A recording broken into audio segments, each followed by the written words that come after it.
Welcome everybody to our first entry in our year-long Table Talk series.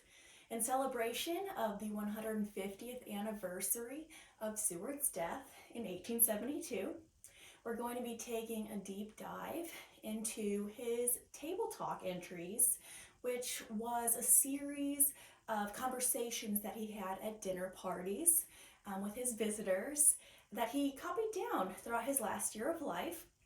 So this spans from February until about September, October. So this will go all the way into the fall. And he just kind of jots down what he's talking about at dinner on those nights where he has interesting conversations. Sometimes he's talking about politics or his ideas on the world. Sometimes he talks about his travel, since he's gone around the world now 4 times at this point in his life.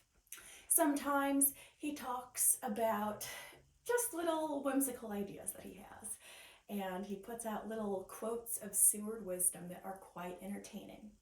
And sometimes he shows that he was an imperfect man of his time, and some of his quotes are a little bit cringe-worthy from a 21st century perspective. But all in all of these entries are very intriguing, very entertaining to read, and they show a lot of insight into Seward's mind and how he thought about life. This first entry I'm going to talk about is from February 13th of 1872. In February, Seward writes 12 total entries. So on February 13th, he is in a political state of mind. Oftentimes in these entries we see that Seward is discussing various different ideas. He has lots of different opinions on different things throughout the night, so sometimes a single entry can have 3 different conversations. And this is kind of one of those nights, but they were all centered on politics. So clearly he must have been talking with somebody who had an interest in politics as well. And in this entry, he shows his liberal ideas, his openness of mind.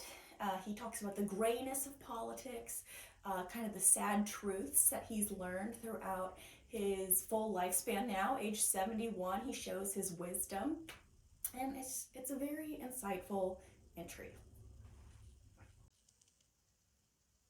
The Know-Nothing movement was to me a source of apprehension. I had come to believe, after many years' observation, that the American people were so well grounded in political and religious principles that while they might err temporarily in judgment, they would adhere firmly to their benign system of government. But when I saw not only individuals, but whole communities and parties swept away by an impulse contradicting the very fundamental idea on which the government rests, I began to doubt whether the American people had such wisdom as I had always given them credit for. As long ago as the reign of Henry VIII, when royal despotism first began to be tempered by parliamentary debates, English politicians divided into 2 parties, which have existed ever since. The one in our time, bearing the name of Tories, and the other, that of Whigs or Liberals. The Tories, as a rule, have been the upholders of government against hasty encroachments, and the Whigs the advocates of reform. Though there are and have been many conservative men in the Whig Party and many liberal men in the Tory Party, yet the general drift of the policy of one has been toward reaction, and of the other towards progress. So, balanced by the 2, Great Britain has moved steadily on a middle line between them. Of late years, a 3rd party has arisen, known as radicals, consisting of earnest thinkers and active workers, impatient of the slow progress of reforms under Whig auspices. During our Civil War, the Tories, for the most part, were hostile in feeling to the Union cause, while the liberals and radicals warmly sympathized with it. Yet, there were some notable exceptions of men who, though liberal in politics, were opposed to us, while several Tories were among our hearty friends. The second entry is going to be from February 21st of 1872. And in this entry, Seward is talking about his views on other cultures. When he traveled around the world, he went to Africa, Asia, Europe. He went everywhere. And he gives us a surprisingly progressive view on other cultures, especially for a typical Western white male of the time. And we can only assume that he had some of these progressive ideas because of his travels, because he went around the world. He must have had a more openness of mind. So in this entry, he gives us a very progressive view. But we also see a few entries down, an entry that I won't read. This was a less palatable view of other cultures. So we definitely know that Seward was not perfect. In the entry after the one, which I'm about to read, he is talking about women from around the world. He's comparing them, and he compares Middle Eastern women to Western women, saying that they are less virtuous, less attractive, less intelligent. So that is one of his more cringe-worthy entries. But in this one, he's a little bit more enlightened. When we speak of civilization, we generally mean the amount and kind of civilization that we have reached ourselves. We deny the title of civilized people to many nations versed in profound learning and experience of which we are ignorant, because they are not familiar with our houses, steamboats, telegraphs, churches, and newspapers. And then finally, our last entry that we're going to look at is from the last day of February, February 28th. And in this entry, Seward is reminiscing on his life.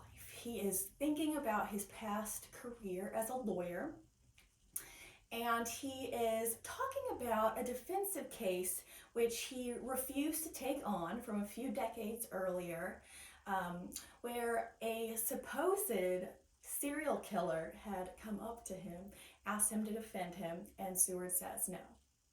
So this entry shows Seward's moral ideals. It also shows the strict limitations he put on himself in his profession that were self-imposed. So here it is. While I was practicing law in Auburn, a convict in the state prison sent for me to ask me to become his counsel. He was then working out a term of 10 years to which he had been sentenced for having mysteriously abducted his wife and child, taking them off in a boat on the Cayuga Lake and returning without them, they never having been heard of afterward. He could not be convicted of murder because there was no corpus delicti. But the belief, not only of the public, but of the court, was so strong that he was condemned to the longest term the law would allow for assault and abduction. He told me he was informed that he might be again put on trial after the expiration of his present sentence, and if the bodies in the meanwhile should be found, he would be adjudged guilty of murder and lying. What he wanted of me was to promise to defend him. I declined to do so, believing him to have richly deserved the punishment he was undergoing, and even the greater one he dreaded. Time rolled on. The bodies never were found. But years afterward, while in Calcutta, I read in an American newspaper that he had been tried for another and later murder and found guilty, and in spite of great efforts to procure his pardon, had been executed. That was Ruloff, the Tompkins County murderer, whose case made such a stir recently.